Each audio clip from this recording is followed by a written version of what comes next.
දකුණ මාධ්‍ය ආයතනයේ අද දවසේ අපි සුමදුර වෙච්ච සහ අර්ථවත් වෙච්ච දහම් සාකච්ඡාවක් සමග තමයි අද දවසේ අපි සම්බන්ධ වෙන්නේ.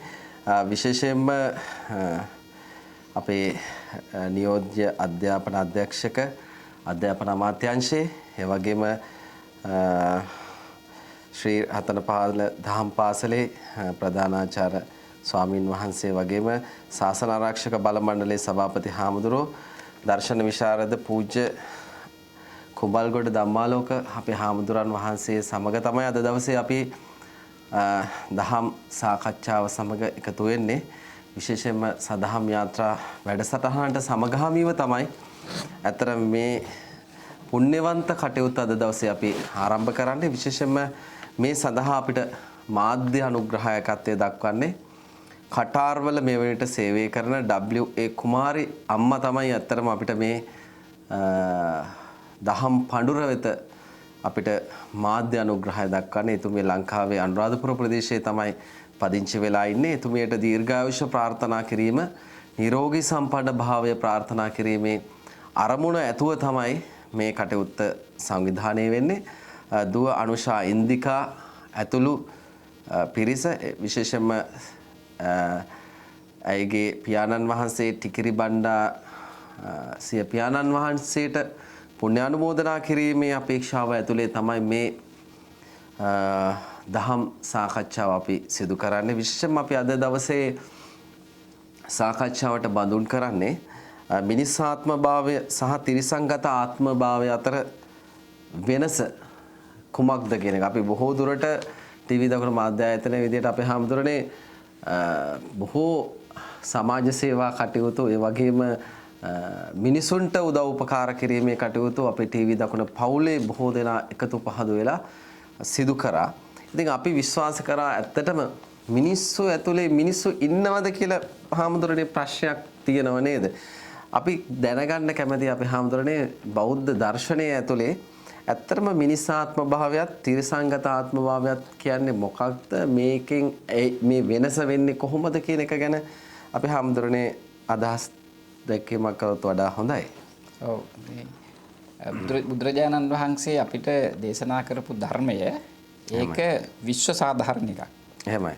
දෙවියන් බඹුන් මරුන් සහිත ලෝකයාටම තමයි බුදුහාමුදුරු ධර්මයේ දේශනා කළේ. එහෙමයි. ඒකට එයින් විශේෂයෙන් මේ ධර්මයේ ගැඹුර තේරුම් අරගෙන එය Tamanගේ අවබෝධයක් බවට පත් කරගන්න පුළුවන් සුවිශේෂීම හැකියාව තියෙන මිනිස්සුන්ට. එහෙමයි. හැබැයි මිනිස්සු අතරේ නොමිනිසුන් ඉන්නවා. අපේ කැලුම් මහත්මයා අහපු විදිහට මිනිස්සු වුණාට හැබෑවටම මිනිස්සුද කියන ගැටලුව අපිට වර්තමාන ලෝකෙත් එක්ක බලනකොට යම් යම් කාරණාවලදී පැහැදිලි වෙනවනේ. එහෙමයි. ඒක බුදුහාමුදුරන්ට පෙර හිටපු බමුණු පඬිවරු පවා සංස්කෘත පඬිවරු පවා කියලා දෙන මිනිස්ය රූපේන මෘගචරන්ති කියලා. එහෙමයි. මිනිස්යාට වගේ රූපේ තියෙනවා. කඳ බඩ ඔළුව අතපය ඔක්කොම තියෙන මිනිස්යාගේ වගේ. හැබැයි වැඩ තිරිසන් වගේ. එහෙමයි. එතකොට බුදුහාමුදුරුවෝත් ඕකම දේශලා කියලා තියෙනවා මේ මනුස්ස ප්‍රේත කියලා. එහෙමයි. මිනිස්සයෝ තමයි. හැබැයි ප්‍රේතයෝ වගේ ජීවත් වෙන්නේ. එහෙමයි. සමහරු මිනිස්සයෝ වුණාට මලමිණිය වගේ ජීවත් වෙනවා. එහෙමයි. පණ තිබුණාට මැරුණා වගේ. එහෙමයි. ඒ වගේ අපේ ත්‍රිපිටකයේ අවුස්සලා බලන විට මේ වගේ බුදුහාමුදුරුවෝ දේශනා කරපු මිනිස්සු වගේ වුණාට මිනිස්සු නොවන අය. එහෙමයි. කියන්නේ මේ කඳ බඩ ඔළුව අඳින පළඳින දේවල් වලින් මිනිසෙක් කියලා තේරුම් ගන්න බෑ. එහෙමයි. නේ වර්ණ රූපේ නෙනේ කියලා. වර්ණයෙන් රූපයෙන් අඳින පළඳින ඒවායින් ශ්‍රමණයෙක් කවුද කියලා අඳුර ගන්න බෑ. හිස මුඩු කළ පමණින් භික්ෂුවක් නෙමෙයි. කහ වස්ත්‍ර හැඳි පමණින් භික්ෂුවක් නෙමෙයි. ඒ භික්ෂු ගුණාංග තිබෙන්නට ඕන. ධර්ම ප්‍රතිපatti තිබෙන්නට ඕන. ඒ වගේ මිනිස්යා තුලත් මිනිස් ගුණ ධර්ම තියෙන්නට ඕන.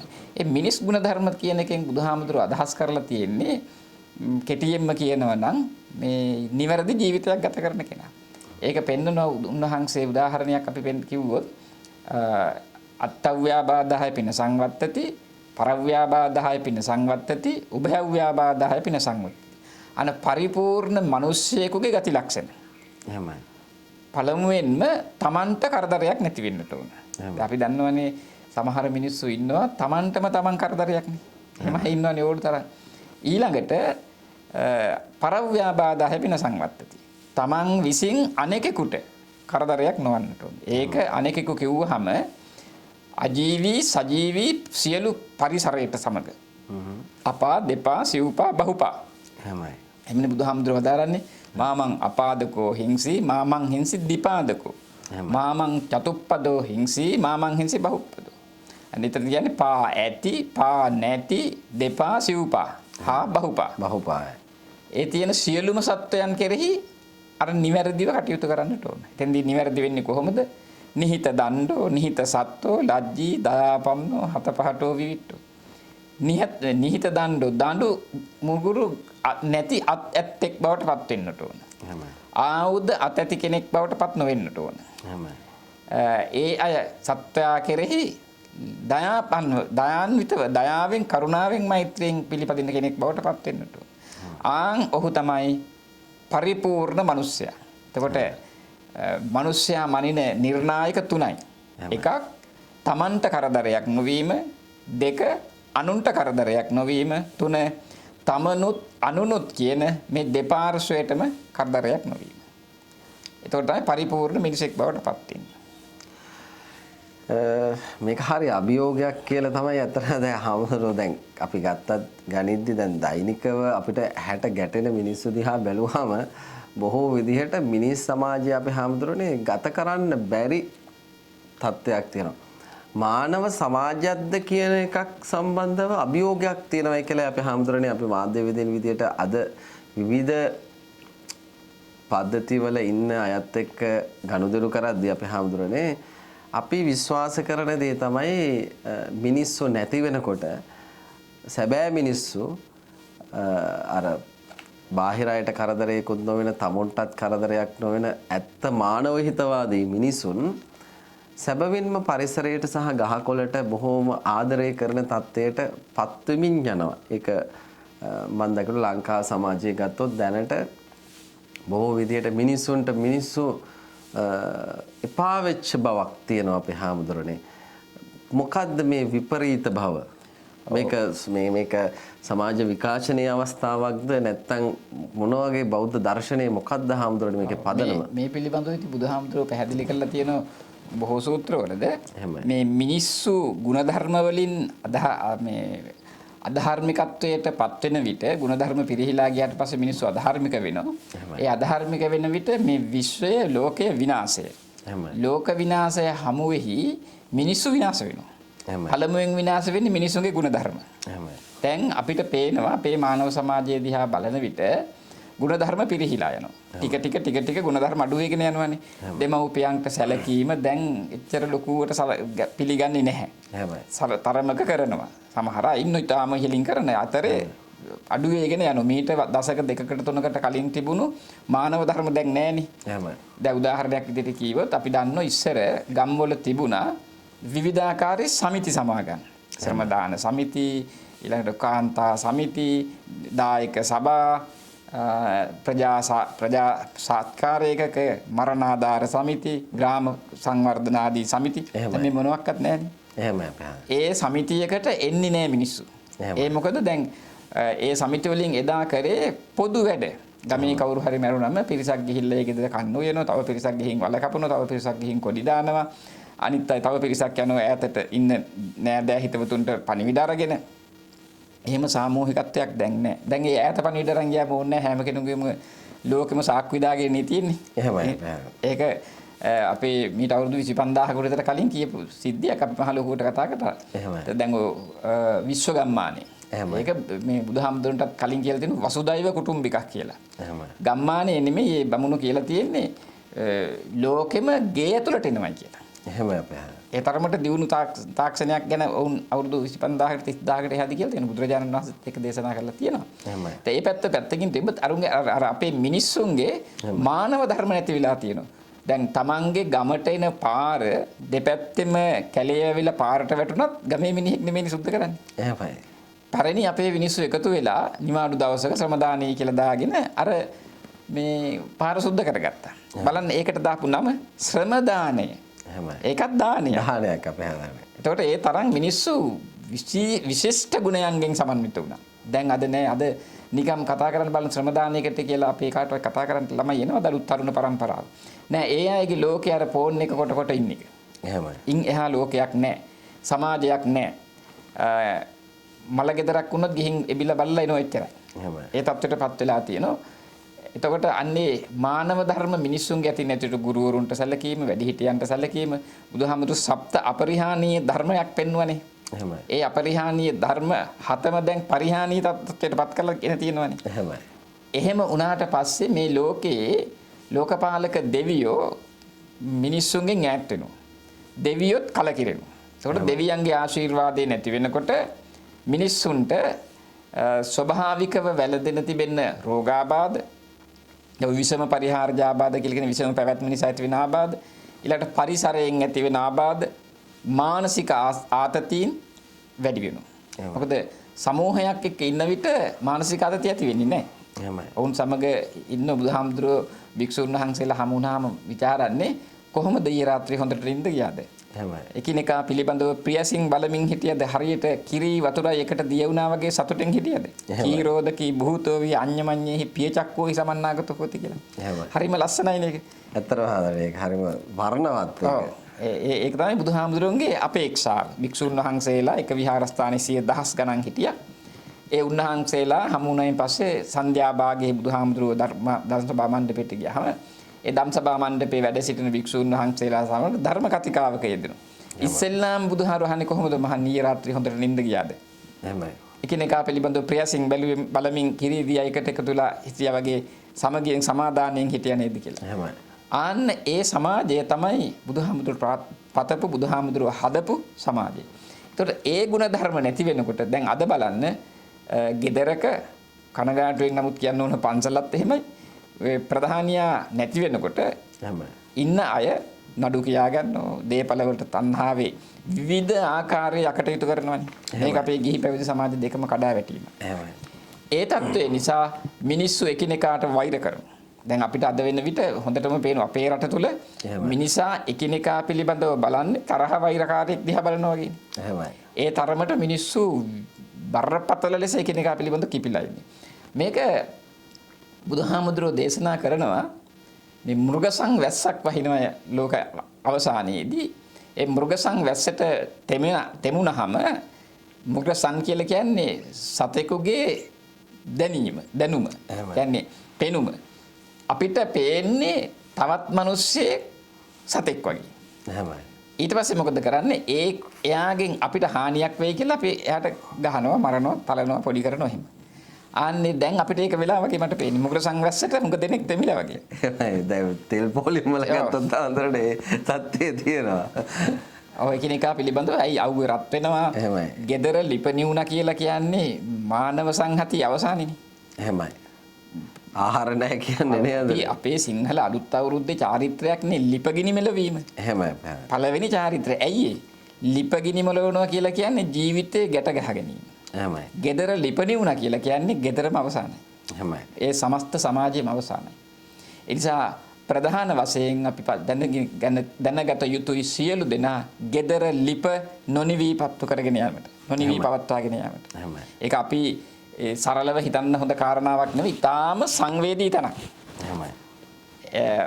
මානව ඉතිහාසයේ පුරාවටම ප්‍රධානම කාර්යයක් තමයි ලිපගිනි මෙලවීම. එහෙමයි. ඒක දැන් අපි දන්නෝ ගයක් අත්තිවාරම් දාලා පළමුවෙන් කරන්නේ ගේ කිරි උතුරු වීම. ඒ කියන්නේ ලිප දැල්වීම. ලිපගිනි මෙලවීම ඉස්සෙල්ලම කරන්නේ. පහන තමයි ඇතුළට අරගෙන යන්නේ ගින්දර. එහෙමයි. ඒතොර ඒ ලිපගිනි මොලවනවා කියලා කියන්නේ මොකද්ද? කාගෙත් කුසේ ඇති වෙන ගින්න නිවීම. කුසගින්න නිව්වේ නැත්තම් ඒ සමාජයට මොකද වෙන්නේ? ප්‍රවත්මක් නැහැ. ප්‍රවත්මක් නැහැ. ඊට පස්සේ දැන් අපි මේ සාහිත්‍යයේත් ඉතිහාසෙත් අපිට ඕන තරම් සාධක තියෙනවානේ. තමන්ගේ gedara දරුවෝ කුසගින්නිය කියලා අඬන විට ඒ අම්මට තාත්තට මොන අපරාධයද කරන්න බැරි? එහෙමයි. සමහර අම්මලා තමන්ගේ කලවේ කපලා මස් උයලා දමන්නට දීලා තියෙනවා. එහෙමයි. ළමයි යන්නකොට තාත්තා එහෙම කරලා තියෙනවා. ඉතින් එහෙම තමන්ගේ ඇඟේ මස් කපලා දෙන්නට තරම් අර දරුවන්ගේ සෙනෙහස සම්මස්ලේන හරස්සේ ගියපු අම්මලා තාත්තලාට හොරකම ඝාතනය මේවා කරන්න අනායාසයෙන් පෙළඹෙනවා. මනුතාපේ ලියාපු ඉරිගොල්ල මහත්තයා මොකද ලස්සනට ලියලා තියෙනවද නේද? එහෙමයි. මේ ළමයි අඬනකොට ගිහින් කොස් ගෙඩිය කඩාගන්නේ. එහෙමයි. කොස් ගෙඩියෙන් භාගයක් අයිතිකාරයට තියෙද්දි අනිත් භාගේ කඩාගෙන ඇවිල්ලා ළමයින්ට කන්න දෙනවා. එහෙමයි. ඒ තරම් අපේ මිනිස්සු ධාර්මිකයි. එහෙමයි. හැබැයි ඒ වාගේ ඊළඟ දවසේ කඩන් එන්න වෙනවනේ මේ ළමයි යඩන්න පටන් ගත්තාම. ඒ නිසා අපි පළමුවෙන්ම සියලු දෙනාම එක හඬින් පිළිගන්න ඕන කාරණාවක් තමයි මිනිසාගේ කුසගින්න ඇති නොවන විදියට වග බලා ගැනීම. එහෙම නැති වුණාම තමයි අර මෘග සංඥාවෙන් සතුන් දිහා බලනවා වගේ බලලා එකිනෙකාට ගහමරාගෙන දැන් අපි එළු මහත්මයා කීවා වගේ මේ ගෑස් පොලිමේ තෙල් පොලිමේ ඉන්නකොට ලේ රත් වෙනවා අවුවට රත් වෙනවා හරින් ගෙදරින් රත් වෙනවා මේව නිසා මිනිස්සුන්ට මානසික ආතතිය ඇති වෙනවා. එහෙමයි. එතකොට අපිට මේ මුළු සමස්ත සමාජය ආතතීන්ගෙන් පරිපිරිච්ච සමාජයක් බවට පත් වෙයි. එතකොට කොහොමද අපි ඒ අයට ධර්මය කියා දෙන්නේ? එහෙමයි. බණ කියන්න බෑ බඩගින්න ඉන්න අයට. බුදුහාමුදුරු දේශනා කළෙත් එහෙමයි. එහෙමයි. ඒ නිසා අපි බුදුරජාණන් වහන්සේ දේශනා කරන එක් අවස්ථාවක තම හඳුරන්නේ අර කැලේ ගිහිල්ලා ආවට පස්සේ ඉන්ඩිරෙක්ට් ධර්ම දේශනා කරන්න කලින් ඔහුට ගිහිල්ලා කිව්වා දානශාලාවට ගිහලා කෑම කාලෙන්න කියලා. ඉතුරු වෙලා තියෙනවා නම් කාලෙන්න කියලා. බඩගින්න නැති කරගන්න. මොකද බඩගින්නෙන් ඉන්න කෙනාට මේ ගැඹුරු දෙයක් තේරුම් ගන්න බෑනේ. එයාට බඩගින්නි විකාරයෙන් ඉන්නේ. බඩගින්න කියන්නේ බඩගින්න උහුලපු අය දන්න බඩගින්න වේදනාව. එහෙමයි. එහෙම නැත්නම් අර පාන් වෙනුවට කේක් කන්නේ කියන වගේ හිතපු පාලකයන්ට නම් තේරෙන්නේ නැහැ. බඩගින්න වේදනාව. මොකද බඩගින්න වේදනාව දැනෙන්න බඩගින්න විඳපු කෙනෙක්ම වෙන්න ඕන. එහෙමයි. ඒ නිසා බඩගින්න විඳපු කෙනෙක් නම් යම් තැනක පාලකයා වෙන්නේ. ඒ ඔහු ප්‍රධාන වශයෙන් බඩගින්න නැති කරන්න කාර්යය කරනවා. බුදුහාමුදුරුවෝ ඒක තමයි අර බඩගිනි වෙලා ආපු මිනිස්සයාට බණ කියන්න ගියේ නැහැ. ඉස්සෙල්ලා බඩ පුරවල තමයි ධර්මයේ දේශනා කළේ. අනික් කාරණේ හඳුරන්නේ දැන් මිනිස් ආත්මභාවයක් ලබා ගන්නවයි කියලා කියන්නේ බෞද්ධ දේශනාවට අනුව දර්ශනයට අනුව බොහොම පුණ්‍යවන්ත කෙනෙක් තමයි මනුෂ්‍යාත්ම භාවයක් ලබන්නේ. හැබැයි දැන් එහෙම පුණ්‍යවන්ත මිනිස්සු මේ මිහි පිටට ඉපදුනාට පස්සේ ඒ මිනිස්සු වැඩිපුර එකතු කරගන්නේ පවුනේ හාමුදුරනේ. ඒ මොකද වෙලා තියෙන්නේ? මිනිස් උපත තිබෙනවා කොටස් තුනක්. ත්‍රි හේතුක ප්‍රතිසන්දි, ද්වි හේතුක ප්‍රතිසන්දි සහ අ හේතුක ප්‍රතිසන්දි. එහෙමයි. ඒතොරේ අ හේතුක ප්‍රතිසන්දි වලින් ඉපදෙන අය තමයි ජාති අන්ද ජාති බදර කියලා තියෙන්නේ. ඒ කියන්නේ උපතින්ම ගොළු, උපතින්ම බිහිරි, ඊළඟට උපතින්ම ස්පේන් නැති ආදී වශයෙන් උපතින්ම එන දුර්වලතා තියෙනවානේ. ඒවා සසරේ මිනිස්සෙක් වෙන්න පින් කරලා තියෙන වෙනත් අකුසලයක හේතුවෙන් අර විදියට උපදින අ හේතුක අකුසල කර්ම. එහෙමයි. ඊළඟට ද්වි හේතුක අකුසල කර්ම කියලා කියන්නේ එහෙම නෑ මධ්‍යම තත්වයෙන් තියෙනවා. ඒ කියන්නේ යමක් කිව්වහම දෙතුන් සැරයක් කිව්වහම සමහර විට තේරෙනවා. එහෙමයි. එහෙම තේරුම් අරගෙන තමන්ගේ මේ අධ්‍යාත්මය සුවපත් කරගන්නෝ ද්වි හේතුක ප්‍රතිසන්දිලාභී. ත්‍රි හේතුක ප්‍රතිසන්දිලාභියා කියලා කියන්නේ ධර්මය වගේ ගැඹුරු දර්ශන තේරුම් අරගෙන ඒ තුලින් අධ්‍යාත්මීය සුවේ භාවය ඇති කරගෙන බුදුදහමේ උගන්වන රහත් භාවයට නැත්නම් නිර්වාණ අධිගමයට තරම් ඉහළ ඥානයක් ලබා ගන්න පුළුවන් ඉහළ තලයක උපදින කෙනා තමයි ත්‍රි හේතුක ප්‍රතිසන්දිලාභියා. ඒතොර ත්‍රි හේතුක ප්‍රතිසන්දිලාභීන් ලෝකේ ඇත්ත වශයෙන්ම දුර්ලභයි. එහෙමයි. බොහොම ප්‍රතිශතයක් වශයෙන් අඩු පිරිසක් ඉන්නේ. එහෙමයි. ඒතොර සමාජයේ දිහා බැලුවම අපිට වැඩිපුර පේන්නේ ද්වි හේතුක ප්‍රතිසන්දිලාභීන්. ද්වි හේතුක ප්‍රතිසන්දිලාභියාට මානව සමාජයේ තියෙන දුක්ඛ දෝමනස්යන්ට මුහුණ දෙන්න සිද්ධ වෙනවා. එතකොට ඒ මුහුණ දෙන්න සිද්ධ වෙන්නේ මොකද? ඔවුන් ධර්මයේ අපි අර මුලින් සඳහන් කළා වගේම ධර්මයෙන් ඈත් වෙනවා. ධර්මයෙන් ඈත් වීමට හේතු වෙන ප්‍රධාන කාරණේ තමයි බුදුහාමුදුරුවෝ අදාළන්නේ දාලිද්‍යං බික්කේ වේපුල්ලමගවන්. දිලිඳුකම ඇති වෙනවා. දිලිඳුකම ඇති වුනහම දිලිඳුකම විපුලත්වයටපත් වුනහම ඔහු අපරාධ කරනවා. එහෙමයි. අපරාධ කරනකොට අපරාධ වලින් මිදෙන්න අවියාවද නිෂ්පාදනය කරනවා. අවියාවද නිෂ්පාදනය කරාම අවියාවද ජාවාරංකාරයෝ බිහි වෙනවා ඒවා විකුණන්න. එහෙමයි. ආන්න ලෝකේ මේ විපත්ති හට ගන්න හැටි. විපත්ති හට ගැනීම ප්‍රධානම හේතුව එතකොට දිලිඳුකම. එහෙමයි. ඒතොර අර මිනිස් සමාජය තුල තියෙනවනේ මේ අධිපරිභෝජනවාදයක්. වර්තමානයේ හොඳටම පේනවනේ ඒක නේද? එහෙමයි. සාමාන්‍යයෙන් නිෂ්පාදනයෙන් වැඩි කොටසක් විනාශ කරන්නට යන පුද්ගලයෝ ඒ තුලින් විනාශයටමපත් වෙනවා. එහෙමයි. ඒ විනාශයටපත් වීම නිසා පුද්ගලයා අර පරිභෝජනයටම පළවෙනි තැන දුන්නාම එහෙමයි. රටේ නිෂ්පාදනය අඩු වෙනවා, පරිභෝජනය වැඩි වෙනවා. පරිභෝජනය වැඩි වෙනකොට නිෂ්පාදනය අඩු වෙනකොට මිනිස්සුන්ට ලැබෙන යටිතල පහසුකම් එහෙම නැත්නම් ලැබෙන පාරිභෝජික භාණ්ඩ එහෙමයි. හිඟ වෙනවා. එහෙමයි. ඊට පස්සේ මිනිස්සු අන්න ඒකට පොර කනවා. එහෙමයි. මිනිස්සු ඊළඟට උදාසීන වෙනවා, කම්මැලි වෙනවා වැඩ කරන්න. වැඩ කරාට වැඩක් නැහැ, ගොවිතැනින් වැඩක් නැහැ, කෘෂි කර්මාන්තයෙන් වැඩක් නැහැ, වෙළඳාමින් වැඩක් නැහැ. ආදී වශයෙන් මිනිස්සු කලකිරෙනවා. එහෙමයි. එතෙන්දී මේක කූටදන්ත සූත්‍රයේදී බුදුහාර බොහොම පැහැදිලිව දේශනා කරනවා රජු විසින් පාගතං ධනං දීති. මේ ප්‍රාග්ධනය ලබා දෙන්නට ඕන. පාගතං ධනං කියන වචනේ තමයි ප්‍රාග්ධනය කියලා කියන්නේ. ඒ ප්‍රාග්ධනය ලබා දෙන්න ඕන රජු දැනගන්න ඕන රාජ්‍ය භාණ්ඩාගාරයේ තරම. එහෙමයි. රාජ්‍ය භාණ්ඩාගාරයට හානි නොවන විදියට තමයි ප්‍රාග්ධනය දෙන්නට ඕන. එහෙමයි. ඒ ප්‍රාග්ධනය දෙන විට රජු අනිත් පැත්තෙන් ඒ දෙන ධනය ලබා ගන්න කෙනාගෙන් නැවත රාජ්‍ය භාණ්ඩාගාරයට ලබා ගැනීමේ වක්‍ර ක්‍රමයක් අනුගමනය කරන්න. ඒක වක්‍ර බදු කියලා කිව්වට කමක් නැහැ. එහෙමයි. එහෙම පියවා ගැනීමේ ක්‍රමවේදයක් රජතුමා හිතන්න ඕනේ. එහෙම තියෙනවා. රාජ්‍ය තාන්ත්‍රික පාලන ක්‍රමයක ස්වභාවය බුදුහාරු එහෙම පැහැදිලි කරලා තියෙනවා. ඊළඟට එහෙම නොවන විට රජු භාණ්ඩාගාරයේ පමණ දන්නේ නැහැ. රාජ්‍ය සේවකයා තම සේවය හරියට කරන්නේ නැහැ. ඊළඟට වෙන්නේ මොකද? රාජ්‍ය සේවකයා රජයට විරුද්ධ වෙනවා. රජුට විරුද්ධ වෙනවා. රජුට විරුද්ධ නැන් පස්සේ ඔහු රජයේ දේපල හොරකම් කරනවා, රජයේ දේපල විනාශ කරනවා, පාවිච්චි කරන්නේ තමන්ගේ සේවය කරන්නේ. දැන් අපිට ලංකාවේදී පේනවනේ රාජ්‍ය ආයතන බොහොම අවස්ථාවලට ගියයින් පස්සේ අපේ රටේ තියෙන ඉතාම කනගාටු තත්ත්වයේ තියෙන දෙයක් නේ. කිසිම හිරිකිතක් නැතුව, කිසිම ලැජ්ජාවක් නැතුව නෑ බෑ කියන දෙක කියනවනේ. එහෙමයි. හරිම අවලස්සනයි මේක. හරිම ඛේදවාචකයක් නේ. එහෙමයි. ඕනම රාජ්‍ය ආයතනයක නෑ අද බෑ හෙට එන්න. අද නෑ හෙට එන්න. එහෙමයි. එතකොට මේ මිනිස්සයා අද කරගන්න ඕනට දෙයට හෙටත් යනවා, ඊළඟ දවසෙත් යනවා, ඊළඟ සතියෙත් යනවා. මෙන්න මේ තත්වයෙන් රාජ්‍ය සේවකයා මිදෙන්නට ඕන. ඒ රාජ්‍ය සේවකයා හැම වෙන්නේ අර කියාපු රජය හා තියෙන ගනුදෙනුවත් එක්ක විදියට තමයි. ඒක දැන් රජු සේවකයාට සලකන්නට ඕන ක්‍රමය, සේවකයා රජුට සලකන්න ඕන ක්‍රමය බුදුහාරු දෙකම පෙන්නලා තියෙනවා. එහෙමයි. සේවකයාට ගැළපෙන ප්‍රමාණයේ තනතුරක් දෙන්නට ඕන. එහෙමයි. ඔහුට දරා ගන්න බැරි ඉහළ තනතුරක් දුන්නත් ඒ තනතුරත් එක්ක ඔහු විනාශ වෙනවා. විනාශ වෙනවා. ඒ වගේම පුජ්‍යලයාගේ දැනුගෙනගත්කමට නොගැලපෙන තනතුරක් දුන්නොත් ඔහුට වැඩ කරන්න නැතුව යනවා. ඔව්.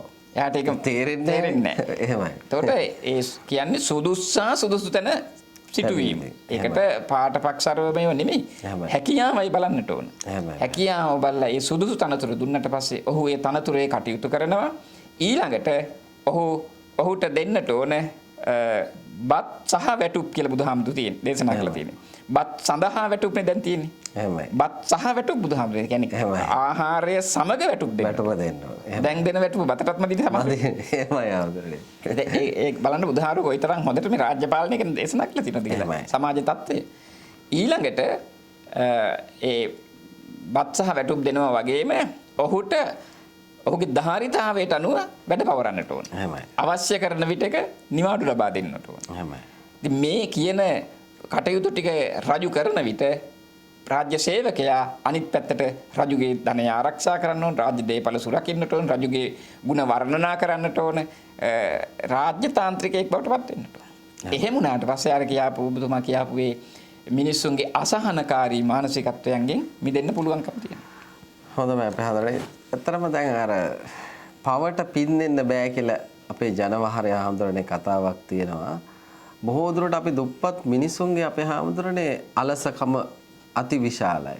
ඔවුන් ඒ තරම් දුප්පත් භාවයට පත් වෙලා තියෙන්නේ අපේ හාමුදුරනේ ඔවුන් අලසම නිසාමයි. අපි බොහෝ සමාජ වැඩ කටයුතු සිදු කරද්දී අපි දැකපු දේ තමයි කොච්චර තෙල් ගැහුවත් ඒ මිනිසුන්ට නැගිටින්න බෑ හාමුදුරනේ. මේ වගේ අර පවක් කරලා තියනම් ඒ මිනිස්සුන්ගේ ඒ පව ගෙවෙන්නේ කවදාදත් කියලා අවසානයේ අපිට හිතෙනවා. ඇයි මිනිස් ආත්මයන් ලැබුවත් මිනිස්සු පව්කාරයන් ලෙස මිය යන්නේ මොකද හාමුදුරනේ? උපත්තිය ලබන්නේත් පව්කාරයෙක් විදියටමයි මිය යන්නේත් පව්කාරයෙක් විදියට. ඇයි පොහොසතෙක් විදියට මිනිස්සුන්ට මිය යන්න බැරි හාමුදුරනේ? දැන් උතන අපි ඒක ප්‍රවේශයෙන් විග්‍රහ කරගන්න ඕන. දුප්පතා සහ පොහොසතා කියන එක ධර්මයේ විග්‍රහ කරන්නේ මේ ධන දාන්නේ සමග නෙමෙයි. භෞතික සම්පත් සමග නෙමෙයි. ඔහුගේ තිබෙන මානසික සුවපත් භාවය මත. දැන් මහා ධනපතීන් ඉන්නවා සතුටින් නෙමෙයි ඉන්නේ. මහා බලවතුන් රාජ්‍ය තාන්ත්‍රිකයෝ ඉන්නවා සතුටින් නෙමෙයි ඉන්නේ. හැබැයි දුප්පත් මිනිස්සයා මේ හිඟන්න සමහර විට සතුටෙන් ඉන්නවා. අපේ බටහිර මනෝවිද්‍යාවේ කතාවක් කියනවා එක ධනපතියෙකුට නිින්ද යන්නේ නැති ලෙඩක් හැදුනා. නිින්ද යන්නේ නැති ලෙඩක් හැදුනායින් පස්සේ මේක සුව කරන්න බැරි වුණා කිසිම කෙනෙකුට. එක්තරා සුවිශේෂ මනෝවෛද්‍යවරයෙක් ගිහිල්ලා පරීක්ෂා කළාම එයාට තේරුණා මොකද්ද මෙයාට තියෙන ප්‍රශ්නේ කියලා. එයා කිව්වා මං සනීප කරන්නම් ඕක. මට සනීප කරන්න ඌමනා කරනවා බෙහෙතක් ඒක හොයලා ගෙනත් දෙන්නේ කියලා. එහෙමයි. ලෝකේ ඕනම තැනක තියෙනවා නම් ගෙනත් දෙන්න පුළුවන් කොයික ප්‍රශ්නයක් නෙවෙයි කිව්වා මට. මට ගෙනත් දෙන්නේ කිව්වා හොඳට නිින්ද යන කෙනෙකුගේ උඩුකය ඇඳුමක්. එහෙමයි. උඩුකය වසන ඇඳුමක්. ඒක බොහොම සුළු දෙයක් නේ කියලා අපි හිතමු රජ කෙනෙක් කියලා. රජතුමා ගිහින් මහා ඇමතිට කිව්වා ෂර්ට් එකක් දෙන්න කියලා. ආපෝ ඒක නෙවෙයි කන්ටේනර් එකක් දෙන්නම් කියලා. එහෙමයි. ඊට පස්සේ නෑ එහෙම වැඩක් නෑ උඹට හොඳට නිින්ද යනවද? මොන නිින්ද යෑමක්ද මේ රාජ්‍ය සේවකයෝනේ ගිහලානේ. මම මේ බයින්නේ මගේ මහා ඇමතිකම කොයි වෙලේ රජු පැහැරගෙන ඉඳන්නේ එළවයි දන්නේ එහෙම කියලා. මට නිින්ද යන්නේ නෑ. ඊළඟට ගියා පුරෝහිත ගාවට. පුරෝහිතත් ෂර්ට් දෙන්නම් කිව්ව ඕන තරම්. හැබැයි නිින්ද යන කතාව ඇහුවා මං කිව්වා මට නිින්ද යන්නේ නැහැ. කො පුරෝහිත ගමෙන් කොයි වෙලේ පහ කරයිද කියලා බයේ මම මේ ඉන්නේ කියලා. රජ්ජුරුවන්ගෙන් ගිහින් අහනවා අල්ලපු රාජ්‍යය. රජ්ජුරුවෝ කියන්නේ රටේ හොඳින්ම ඉන්න සතුටෙම ඉන්න කෙනා කියලානේ අපි හිතන්නේ. එහෙමයි. රජ්ජුරුවන්ගෙන් ගිහලා මට කවමදාවත් හරියට නිදා ගන්න බෑ. එහෙමයි. නිින්ද යාගෙන එනකොට මට හිතුණා එහා රාජ්‍යයෙන් ගහලා මේ රට අල්ලගනීද කියලා. එහෙමයි. එයා එහෙම බයෙන් ඉන්නේ. ඔහොම ඇවිදගෙන යනකොට මහා පරිමාණයක් එක්ක ඇවිදගෙන යන හැම කෙනෙකුටම නිින්ද යන්නේ නැහැ. එහෙමයි. එහෙම ඇවිදගෙන යන රාජ්‍ය සේවකයන්ට පේනවා පාරයිනේ අඹ ගහක් යට මේ මිනිස්සෙක් නිදි. හොඳටම නිින්ද ගිහිල්ලා. පයින් ඇනලා කතා කරා. කතා කරායින් පස්සේ නැගිට්ටාම තමුසිට හොඳට නිින්ද යනවාද කියලා. ඔව් මට හොඳටම නිින්ද යනවා. ඉතින් කියන්න දෙයක් නැහැ. දැන් ඔයාලා කතා කරනකොටත් මම නිදිනේ. ඊට පස්සේ මිනිහා කිව්වා එහෙනම් උඩුකය ඇඳු. මිනිහට උඩුකය ඇඳුමක්වත් නැහැ. එහෙමයි. මොනවත් නැහැ. ඉතින් අන්න ධනය තියෙන තැන නෙමෙයි සතුට තියෙන්නේ. සතුට තියෙන තැන නෙමෙයි ධනෙ තියෙන්නේ. ඒ නිසා අපි අර මිනිස්සු දුප්පත්ද පොහොසත්ද කියන එක මනින්නේ අපේ මේ සාමාන්‍ය විවහාරික සමාජ ක්‍රමයේ වැරදි. ඊළඟට තව එකක් හැබැයි අපි ඒකට එකතු කරන්න ඕනේ. මේ මිනිස්සු ස්වභාවයෙන්ම කම්මැලි නෑ. මිනිස්සු ස්වභාවයෙන් කම්මැලි කරලා තියෙනවා. එහෙමයි. දැන් අපි හිතමු අපේ රටේ උදාහරණයක්. අපේ උඩ රට පැත්තේ අපි හිතමු නුවරඑළිය පැත්තේ වගා කරන එළවලු. දකුණට අපිට මාතරට ගේනකොට අපිට ලීස් ගහේ කඳ විතරයිනේ හම්බෙන්නේ. එහෙමයි. බීට් ගහේ අලේ එබෙන අර හං වෙච්ච අලේනේ හම්බෙන්නේ. එහෙමයි. ඇයි මේ? එතකොට එන ලීස් ගහේ කොයිතරම් ප්‍රමාණයක් අපත යනවද? අපිට ඇයි අපේ නිෂ්පාදන ටික මේ රට තුල සංසරණය කරන්න විධිමත් ක්‍රමවේදයක් හදාගන්න බැරි? අර කරන නිෂ්පාදනයෙන් 100ට කොතරම් ප්‍රමාණයක් අපත යනවද කියලා ගණනය කරලා බලන්න. 136ක් මට මතක හැටියට තියෙන්නේ. 136ක් අපත යනවා ප්‍රවාහණයට.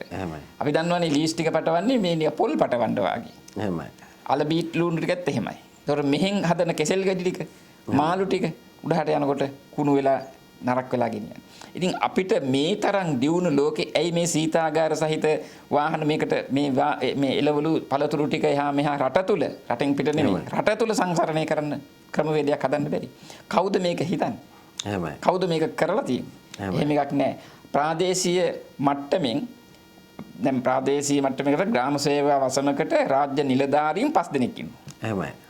ඒ 5 දෙනාට පවරලා ඒ ග්‍රාම සේවා වසම තුල වවන වගා පිටුම් පොල් තේ රබර් කුරුඳු පළතුරු ඩේටාබේස් එකක් හදන්න පුළුවන්. එහෙමයි අපි හදන්න. එතකොට රටට දෙන්න පුළුවන් මෙන්න මේ කියන ග්‍රාම සේවා වසමින් එහෙම නැත්නම් මේ කියන ප්‍රාදේශීය ලේකම් කාර්යාලයෙන් අපිට එක කන්නයකට පොල් මෙච්චර දෙන්න පුළුවන්.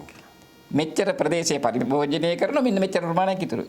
එහෙම ඒවා කරන්නේ නැහැ. එක ග්‍රාම සේවකට 5 දෙනෙක් ඉන්න රාජ්‍ය සේවකයෝ පරි ලබන. එහෙමයි. ඒ නිසා ගොවියා මොකද කරන්නේ?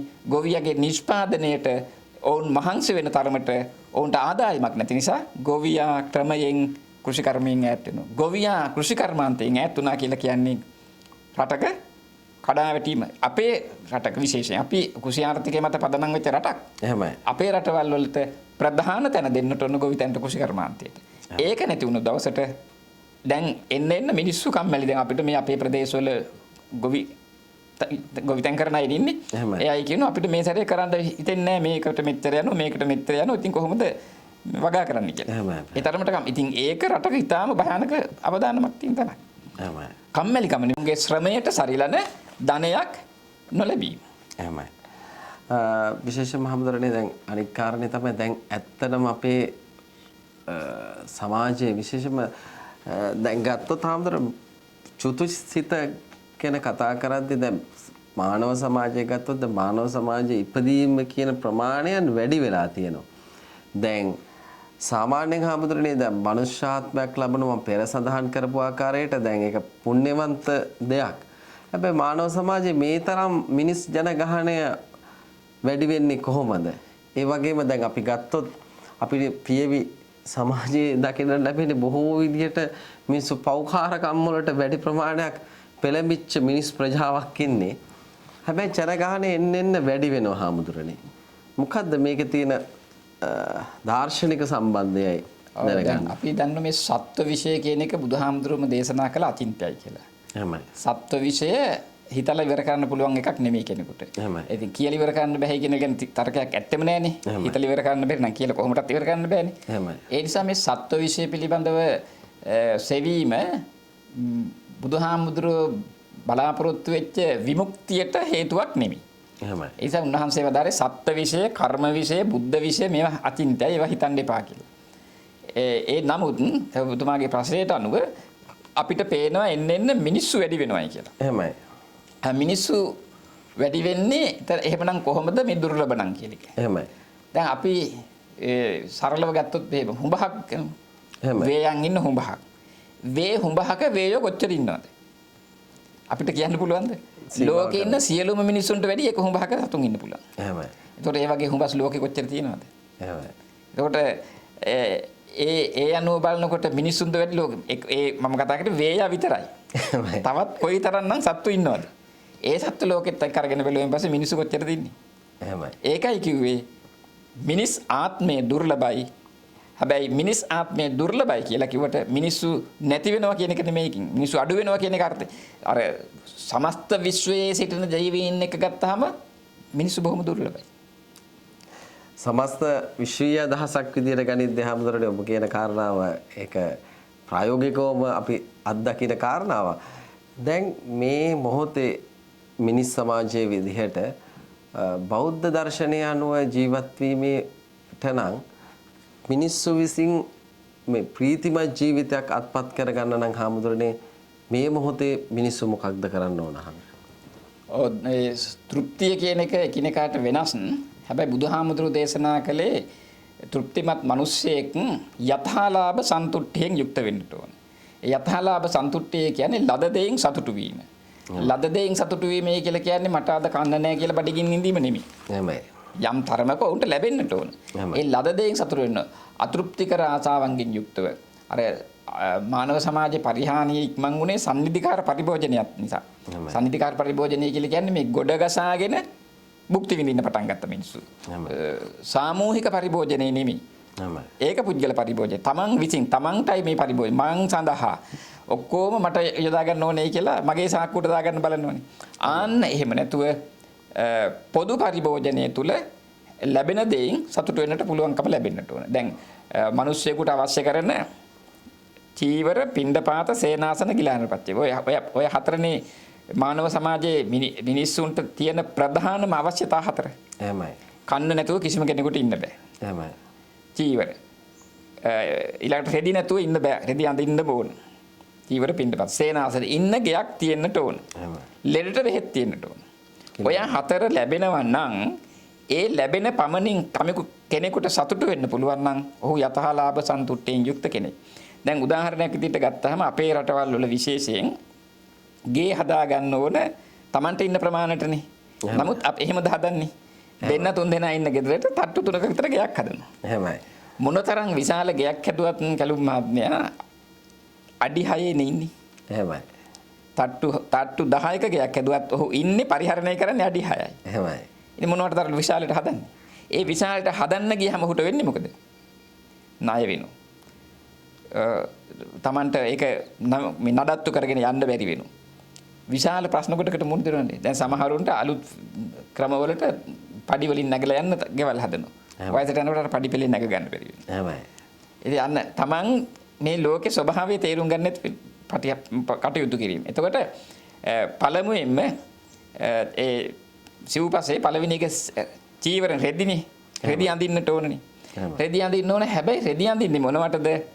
විලිවසා ගැනීමට, මැසිමදුරු සීතල අවුවැසි සීතල ආදීන් ආරක්ෂා වීමට මිසක තව කෙනෙකුගේ අවධානය දිනා ගන්න නෙමෙයි. එහෙමයි. අපිට වෙලා තියෙන ඔක අනිත් පැත්ත.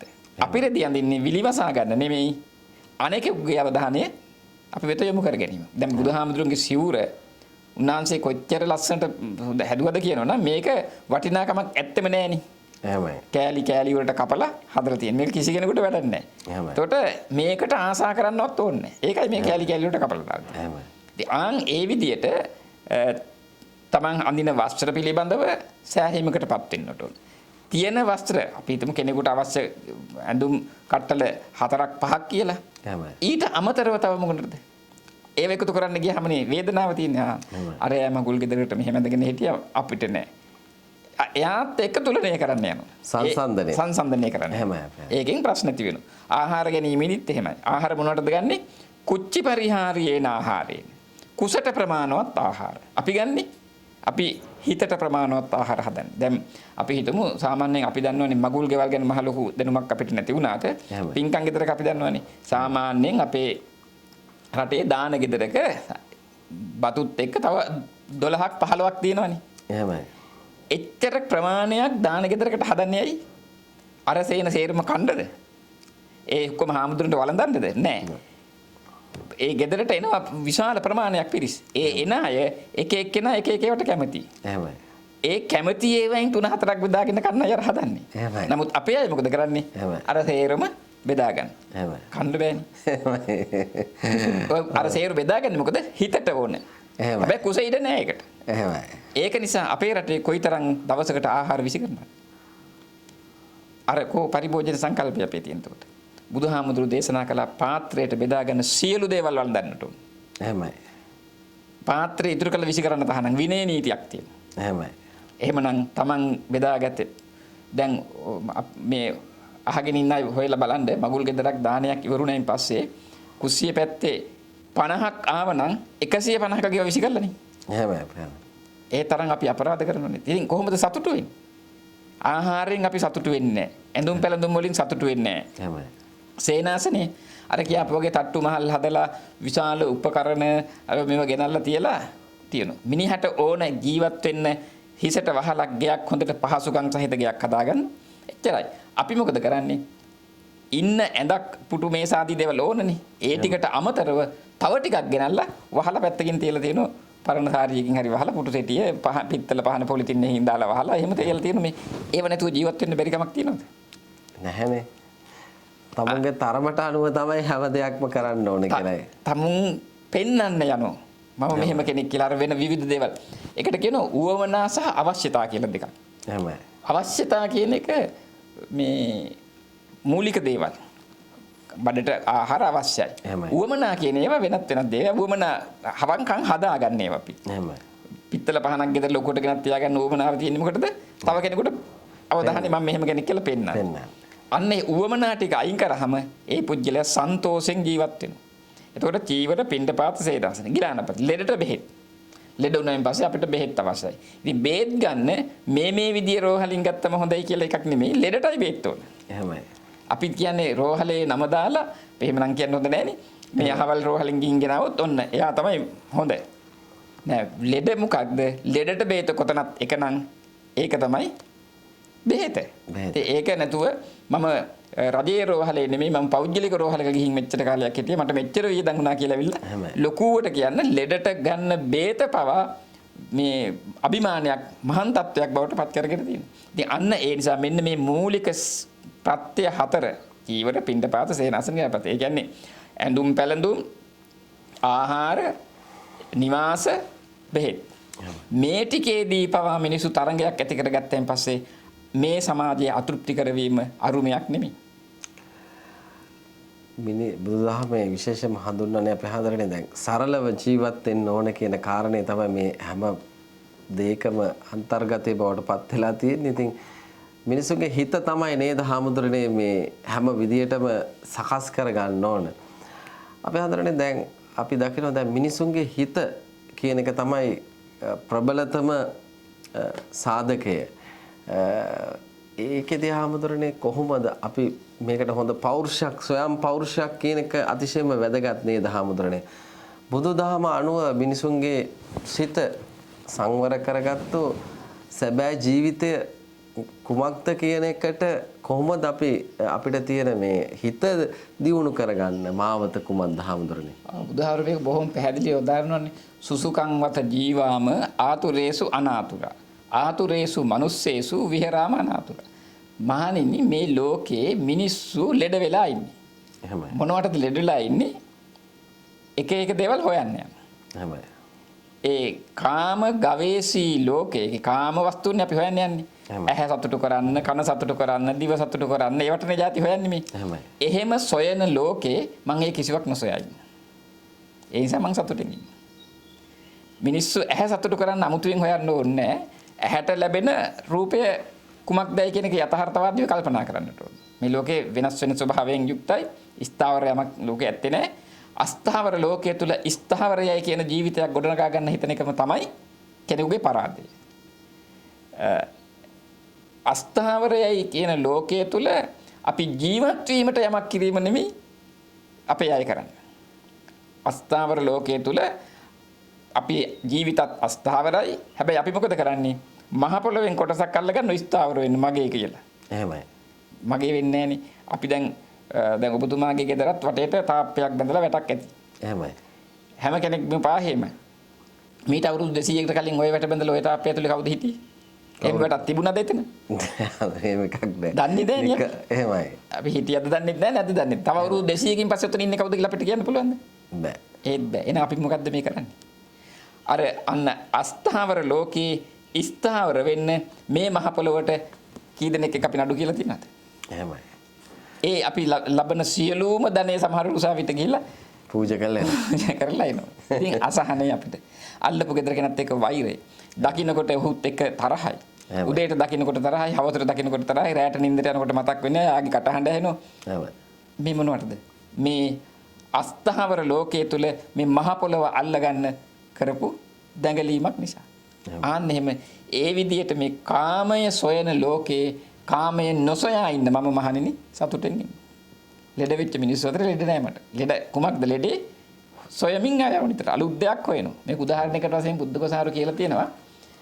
හරකෙක් දානවා අපිට වක්කර 10ක කියලා. වක්කර 10ක හොඳ නිල් තනකොළ පිට්ටනියකට. එහෙමයි. වටේට වැට ගහලා තියෙනවා. හරක මොකද කරන්නේ? මුළු පිට්ටනිය වටේට ඇවිද ඇවිදින්න තනකොළ කන්නේ නෑ. එහෙමයි. මොකද මු හිතන මීට වැඩිය හොඳ ඉස්සර හැටි. මීට වැඩිය හොඳ ඉස්සර හැටි කියලා. හරියට හරියට. හිතලා වටේ ඇවිදලා මහන්සිලා තනකොළ ටික පාගලා දානවා. අන්තිමට උට වෙහෙසයි, බඩගින්නයි, තිබිච්ච ටික නැති කරගෙන ඉපගයි විතරයි වෙලා තියෙන්නේ. එහෙමයි. විශේෂයෙන්ම ඊයේ දිනේදීත් අපේ හාමුදුරනේ මම මේ හරක් ඇති කරන පුජ්‍යලයේ වැඩසටහනක් සිදු කරා. මම දැක්ක ඇත්තටම හාමුදුරනේ ඔහුට මීහරක් 25ක් විතර ඉන්නවා. වෙලේ දැම්මට පස්සේ හාමුදුරනේ ඔහුන් අර ලා තනකොළ පොඩි ප්‍රමාණය තමයි කකා යන්නේ. හැබැයි මුළු යායම යනවා හාමුදුරනේ. අර ආශාව කියන එක සීමාවක් නැහැ. ඉතින් ඒක තමයි මේක සත්‍යයන්ට පොදු සාධකයක් නේද හාමුදුරනේ. ඒ කියන්නේ මිනිස්සුන්ද තිරිසන්නුන්ද කියන එක ප්‍රභේද කරන එකට පත් කරන්න බෑ. අපේ හාමුදුරනේ ඇත්තටම මේ තිරිසන් සතුන් සහ මිනිස්සු අතර තියෙන සම්බන්ධය මොකක්ද හාමුදුරනේ? ඔව් දැන් අපි ඒ අල්තෙන් බැලුවාම සතුන් මිනිස්සු තරම් තෘෂ්ණාදික නැහැ. දැන් සතුන් රෙදි අඳින්න හොයන්නේ නැහනේ. එහෙමයි. වෛද්‍යවරු හම්බ වෙන්න පොලිමේ යන්නේ නැහනේ. එහෙමයි. ඊට පස්සේ ගෙවල් හදන්න දඟලන්නෙත් නැහනේ. උඩ තියෙන්නේ ආහාර, නිද්‍රා, බය, මෛතුනත්. ඔය හතර විතරයිනේ. ආහාරය, නිදා ගැනීම, බිය, මෛතුන සේවනය. එහෙමයි. ඔය හතර තමයි සත්තුන් තියෙන්නේ. ඒතකොට මිනිස්සුත් ඔය හතර විතරක් නම් කරන්නේ සාමාන්‍ය මේතත් පසුබික් සමානයි. ඔහුත් තිරිසනෙක් හා සමානයි. එහෙමයි. දැන් බොහොම හරියට පැහැදිලි වුණ හොඳම තැන නේ තියෙන්නේ. එහෙමයි. ආහාර, නිද්‍රා, බය, මෛතුනත් සාමාන්‍ය මේතත් පසුබික් සමානයි. එහෙමයි. සතුන්ට තියෙන ප්‍රධානම අවශ්‍යතා හතර ආහාරය, නිදා ගැනීම, ඊට පස්සේ බිය ඇති වෙනවා, මෛතුන සේවන වර්ගය බෝ කරනවා. එහෙමයි. මිනිස්සුත් ඔය හතර විතරක් නම් කරන්නේ මනුෂ්‍ය රූපේන මෘගස්තරන්ත. එයා කවුද? මිනිස් රූපයෙන් යුක්ත තිරිසනා. තිරිසනා. ඒතකොට තිරිසනාගේ අපේ වෙනස ඇති වෙන්නේ කුමක්ද? අපි රෙදි අඳිනවා, විලිවසා ගන්න, ගයක් හදා ගන්නවා, සෙවණට ඉන්න. ඒගේ තුල අපි ධාර්මික සමාජයක් ගොඩනගා ගන්න. එහෙමයි. අඹු දරුවන්, ස්වාමි භාර්යාවන්, ආදී වශයෙන්. ඒතර අන්නේ සමාජය තුලින් අපි මානව සමාජයයි කියලා එළියට බහිනවා. එහෙම සමාජයක් හඳුරන්නේ අද තියද?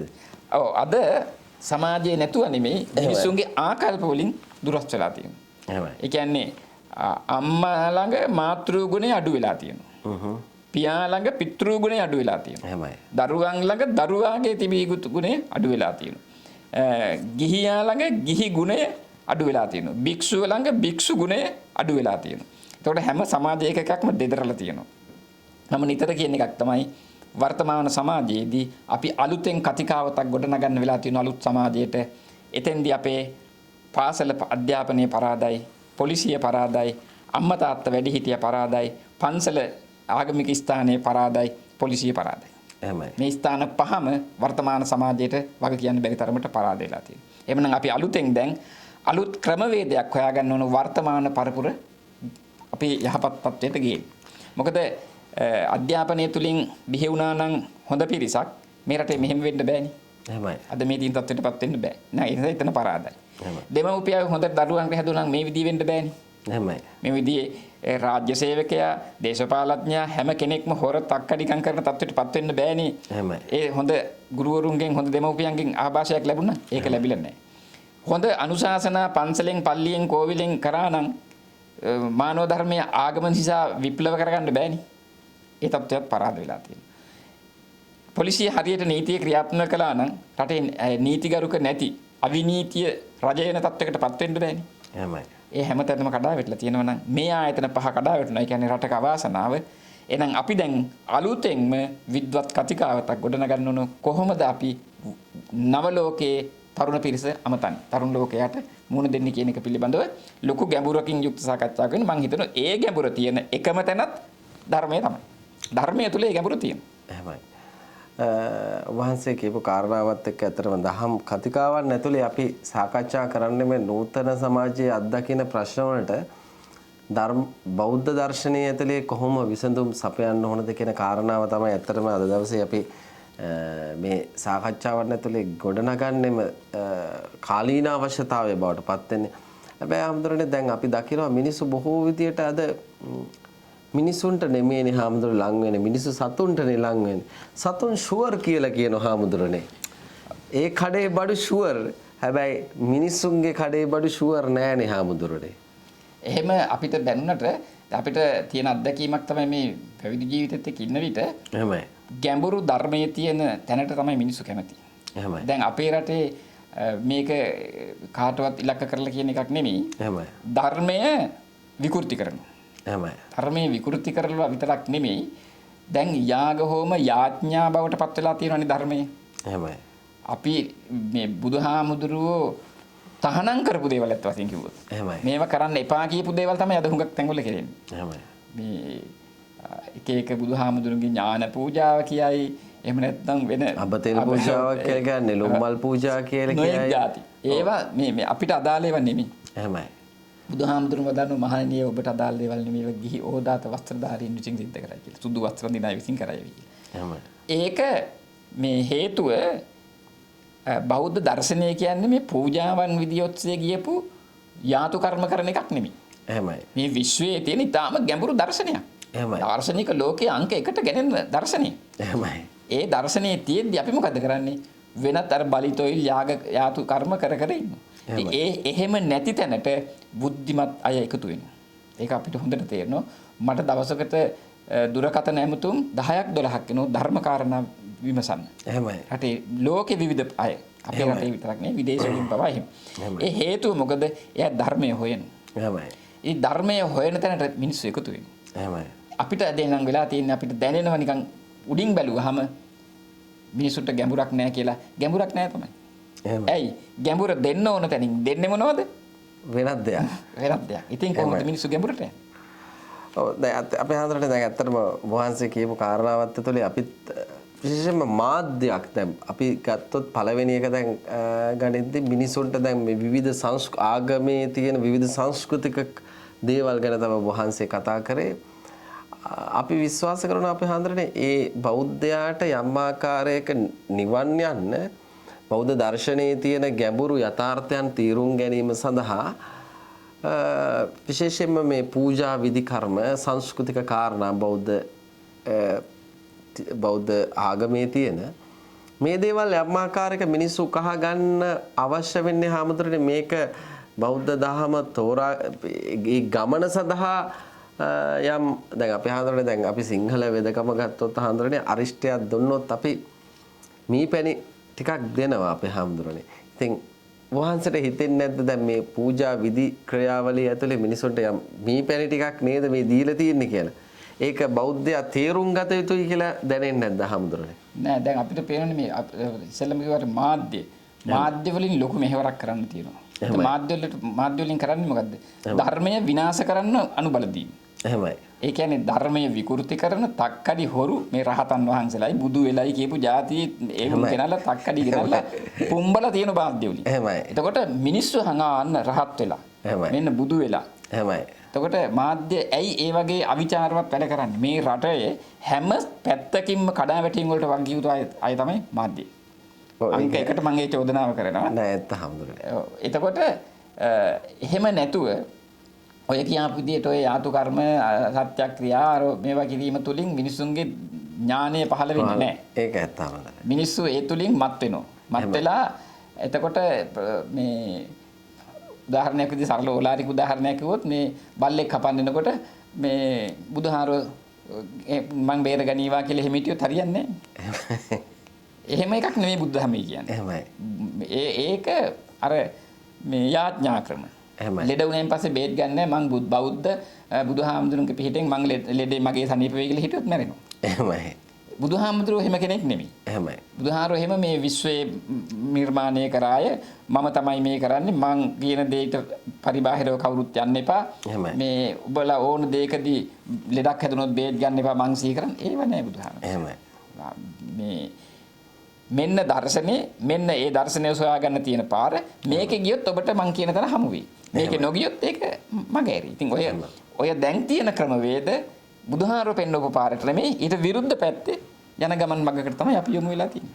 ඒ කියන්නේ අර මිනිස්සු හරීම සිම්පල් ප්ලෑන් එකක් කියලා තමයි බුදුදහම විශ්වාස කරන්නේ. හැබැයි අපි විශ්වාස කරන ටිකකට මාධ්‍ය ආයතන විදිහට මේ හැම දෙයක් ඇතුළෙම බෞද්ධ දර්ශනයේ තියෙන හාන්දරනේ අක්මුල් සොයාගෙන ගොස් අපේ ප්‍රේක්ෂකයන්ගේ මනස ප්‍රඥාවෙන් ආලෝක කිරීම තමයි අපේ මූලික අදිෂ්ඨානය බවට පරිවර්තන වෙන්නේ. ඉතින් අපි අද දවසේත් අතරම මේ දහම් පඬුර හරිම දාර්ශනික වෙනවා. උන්වහන්සේ මේ කටයුත්තේදී තාමත්ම වැදගත් වෙනවා. අපි දැන් බොහෝ සාකච්ඡා කරාට පස්සේ හඳුනන්නේ දැන් අපි දකිනවා හඳුනන්නේ බොහෝ ජනප්‍රිය ධර්මදේශකයන්න් වහන්සේලා බොහෝ අපි ගත්තාම මේ විචාරශීලීත්වයක් කියන එක නිකන් අර අපේ මහා කඳු තියෙන හාමුදුරනේ විචාර නෙමෙයි අවිචාර තියෙනවා. අවිචාර අර මහා ලොකු කඳු විදියට තියෙන හාමුදුරනේ කන්ද ළඟට ගියාම නිකන් වැලි ඇටයක් වගේ කියලා අපිට තේරෙන්නේ. ඔබට පේනවා ඇති මාධ්‍ය ඇතුලේ විවිධ ආකාර ඇතුලේ බොහෝ චරිත පුම්බන හාමුදුරනේ. හැබැයි ළඟට ගියාම හරිම ගත යුතු දෙයක් නැහැ. ගත යුතු දෙයක් නැහැ කියලා කියන්නේ මානවයා සම්බන්ධ ප්‍රශ්නයක් තියෙන හාමුදුර. මනුස්සකම. දැන් බෞද්ධ දර්ශනය ඇතුලේ හදන්නේම හාමුදුරනේ මිනිස්සෙක්නේ. කොහොම මේ මනුස්සකම මිනිස්සු ගාව. ඔක බුදුහාමුදුරුවෝ බොහොම පැහැදිලිව දේශනා කරලා තියෙනවා. අනාගතේ මගේ ශාසනය පහළ වෙනවයි බෙර වගේ අය. එහෙමයි. මොකද බෙරේ ස්වභාවය ගැහුවම ගව් ගානක් ඈතට ඇහෙනවා. ඇතුළේ හිස්. එහෙමයි. ඇතුළේ මොකුත් නැහැ. මොකුත් නැහැ. උද්දලා උන්නලා මොකරා විකින්න ජාතා කියලා තියෙනවා. ඒ වගේම මේ හිස් උණගස් වගේ අය. එහෙමයි. උණගහ උණ පඳුරු විශාලට හැදෙන ඈතට පේන ප්‍රදේශයකට හැවෙන කරනවා. එහෙමයි. උඟක් සස්ත්‍රීකයි කියලා හොඳයි කියලා හිතන. පිටින් බැලුවම අත ගගා ඉන්නත් පුළුවන් හරි මට සිලිටුයි. එහෙමයි. ඇතුළේ හිස්. ඇතුළේ හිස්. මගේ ශාසනෙත් මහණෙනි අනාගතේ බෙර වගේ උණ පඳුරු වගේ අය පහළ වෙනවා ඒක දැන් වෙලා තියෙනවා. ඊටාම පැහැදිලිව පේන්නලා තියෙනවා අපිට විවිධ ආකාරයේ අපිත් මේ දේවල් ජනප්‍රියයි සම්මත ස්වාමින් වහන්සේලාගේ මේ දේවල් කරාට පස්සේ අපිටත් පේන්නලා තියෙන මේ වගේ උණ බම්බු වගේ තමයි. මොකද ඒවයි ඇත්ත යථාර්ථය සොයාගෙන යද්දී මානව සුවඳ සොයාගෙන යද්දී එතන හාමුදුරනේ නැගෙන්නේ බ්ලූ මැන්ඩල් කුණු කන්දක මිහිරියාව තමයි ගෙනෙන්නේ. ඉතින් අපේ හාමුදුරනේ බුදුරජාණන් වහන්සේ දේශනා කරන යම් අවස්ථාවක මෙවැනි ආකාරයේ දැන් ඔබ වහන්සේ ගත්තොත් විශේෂයෙන්ම උපාධි රාශියක් දර්ශනපති උපාධිය ඒ වගේම විවිධ අධ්‍යාපන තලයේ ඉහළ තැනකට ගියපු අපේ හාමුදුරන් වහන්සේ නම මේ පළාතේ ඉන්න බොහොම ශ්‍රේෂ්ඨ සහ දැනුගත්කමින් සහිත අපේ හාමුදුරන් වහන්සේ ඉතින් බුදුහාමුදුරුවෝ කියනවා අර වී කරල වගේ අපේ හාමුදුරනේ නම්‍යශීලී වෙන්න නිහතමානී වෙන්න මේ ගතිය අද සමාජය තුළ ගිලිහෙමින් යනව නේද හාමුදුරුවෝ? මොකද්ද මේ අපේ අධ්‍යාපනයේද වැරද්දක් කියලා තියෙන්නේ? කොහෙද මෙතන වෙච්ච අවුල? අධ්‍යාපනයේ වරදින් අධ්‍යාත්මය පිරිහිලා තියෙනවා. එහෙමයි. අර හිස් දේවල් වලින් සද්ද වැඩි. දැන් බෙරේ උදාහරණ උපමාකට ගත්ත එකනේ. එහෙමයි. හිස් තැන සද්ද වැඩි. එහෙමයි. මේ සද්දේ අඩු නම් එතන ඇතුලේ හරයක් තියෙනවා. අරටුව සහිත කඳට ගැහුවට සද්දේ හැදෙන්නේ නැහැ. එහෙමයි. එතකොට අරටුව නැති අය පහළ වෙච්ච නිසා සද්ද වැඩි වෙලා තියෙනවා. ඒ අරටුව ඇති අය පහළ කරන්න අපිට ක්‍රමවේදයක් නැහැ. අපිට ත්‍රිපිටකය පිළිබඳව පරිශන කරන්න, ත්‍රිපිටකය පිළිබඳව පාලි හා වෙනත් භාෂා වලින් උගන්වන්න හා කියා දෙන්න සම්පත් නැති වෙලා තියෙනවා. ඊටාම සීමිත පිරිසක් අපේ රටේ ඉන්නේ ධර්මයේ දන්න. ඒ ධර්මයේ දන්න පිරිසට ඇත්ත වශයෙන් වෙලාවක් නැති තරමටම වැඩ කාර්ය බහුල වෙලා. නිසා අපිට අත්‍යවශ්‍යයි එහෙම ත්‍රිපිටකය පිළිබඳ උගන්වන ආයතනය. එහෙමයි. ඒ තුලින් අපිට පුළුවන් වෙයි ලෝකයට විශාල පිරිසක් බිහි කරන්න. එහෙමයි. විශේෂයෙන් අද දවසෙත් අපි සාකච්ඡාවට බඳුන් කරේ මිනිස් භවයන් සහ සත්ව භවයන් අතර ඇති වෙනස්කම් සහ මේ කාරණාව ඇතුළේ විවිධ පැතිකඩයන් ඔස්සේ අපි ජීවිතය ආලෝකමත් කිරීම සම්බන්ධව ප්‍රීතිමත් ජීවිතයක් ගත කරන්නේ කොහොමද? අපිට පෙනෙන ලෝකයක් නොපෙනෙන ලෝකයක් අපි දාර්ශනිකව කොහොමද මේවා විග්‍රහ කරගන්නේ කියලා බෞද්ධ දර්ශනය අනුව.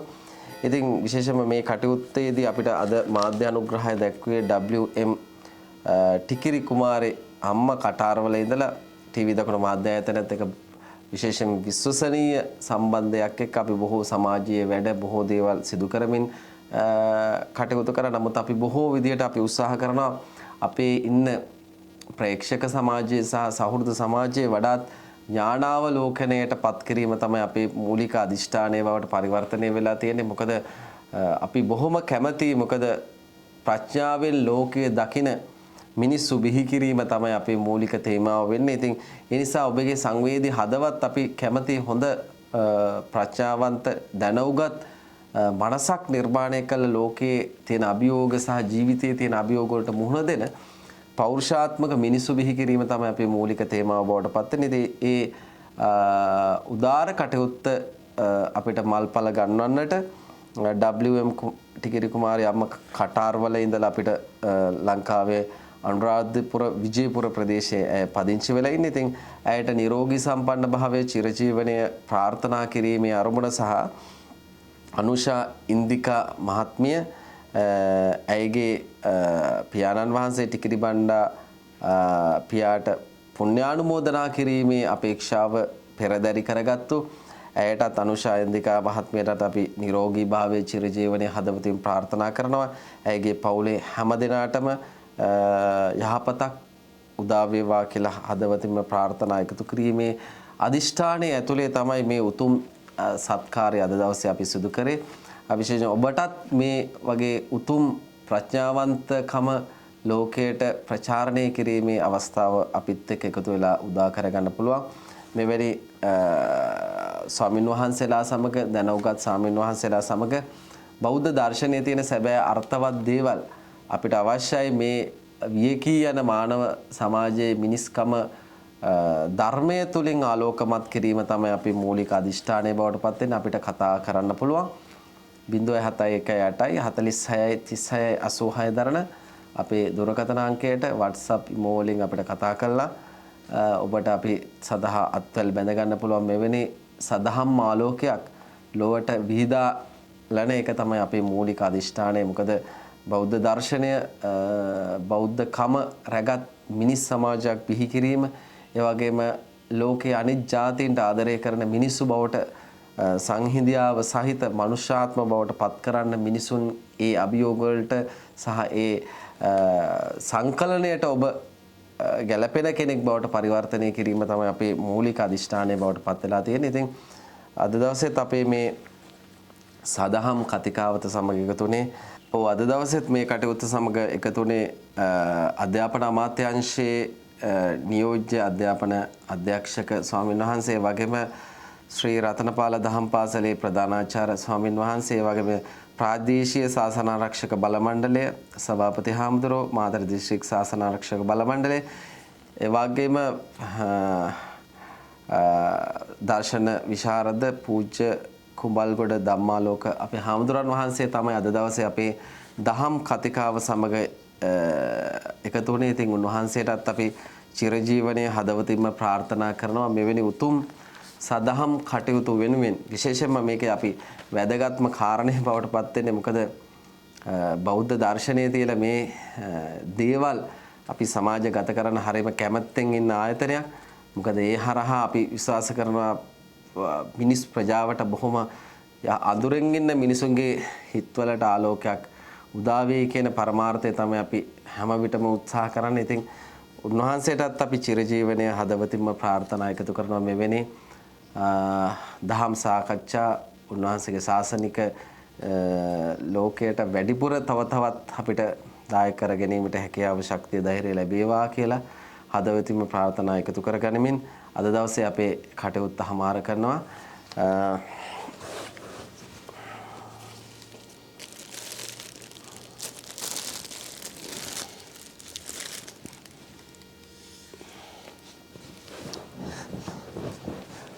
අද දවසෙත් අපිත් එක්ක රැඳී සිටිය සියලුම ප්‍රේක්ෂකයන්ට බොහොම පිං.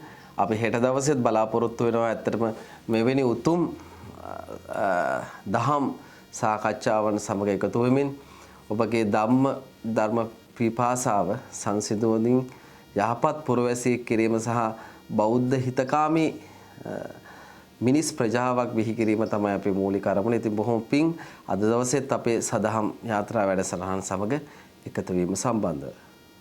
ටීවී දකුණ මාධ්‍යායතනය ලැබදි ප්‍රේක්ෂක සහෘදයන්ගේ ඥානාවලෝකනය පුළුල් කිරීම හා ජීවිතාවබෝධය වඩා වර්ධනය කිරීමේ අරමුණ ඇතිව අපායතනයේ නවම වූ හැඩයක් සහිතව ප්‍රේක්ෂකයන් වෙත අලුත් අත්දැකීම් ගෙන ඒමට බලාපොරොත්තු වේ. එහිදී ධර්මදේශනා, ධර්ම සාකච්ඡා, බෝධි පූජා, කාව්‍යමය ධර්මදේශනා, අෂ්ටපාණ පූජා, භාවනා වැඩසටහන් ආදී සඳහා මාධ්‍ය අනුග්‍රහය ලබා දීමට ඔබට හැකියාවක් උදා වේ.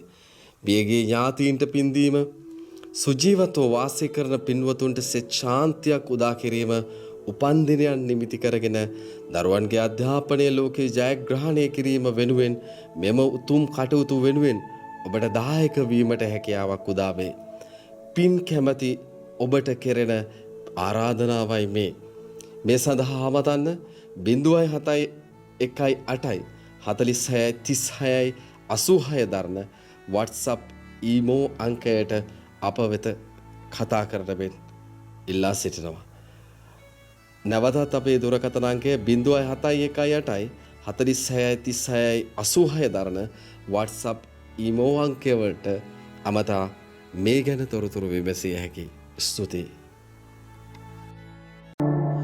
මේ වගේ වීඩියෝ දිනපතා නරඹන්න අපේ channel එක subscribe කරන්න.